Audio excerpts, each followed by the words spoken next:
طبعا ما اقدرش اختم الحلقه غير وانا بأبدي عن حزني الشديد للهزيمه من بيراميدز. هزيمه غريبه واجوان اغرب، وما بقتش فاهم بالظبط احنا موقفنا ايه وحكايتنا ايه، يعني نعمل ايه؟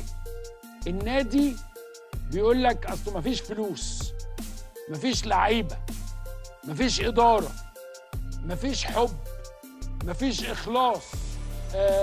بقينا بنجيب للعيبه يعني مشجعين مشهورين علشان يقعدوا يتكلموا معاهم ويعالجوهم قبل ما ينزلوا الماتش.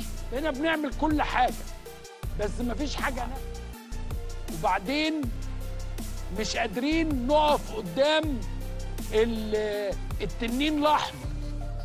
بيقول لك من يومين طالبين قرض نص مليار جنيه، وفي ناس بيقولوا لا مش نص مليار، هم 350 مليون.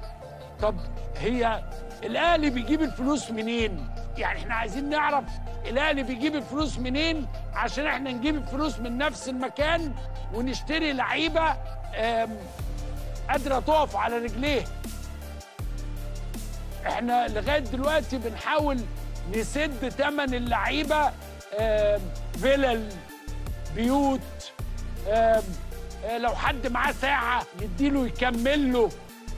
بقى وضعنا غريب جدا وشيء بقى دمه مش خفيف ومش لطيف. يعني ما ينفعش ان ده يبقى نادي الزمالك، انما التانيين ماشيين حلاوه. هات نص مليار، اخد نص مليار. ده مين اللي بيدفع له؟ بيجيبوا الفلوس دي منين؟ هو مش في المفروض قواعد لصرف الفلوس، ولا اي حد يجيب اي فلوس في اي حاجه ويصرفها؟ احنا مش قادرين نجيب نص مليار ولا 150 مليون، مش مليار. حاجه تضايق.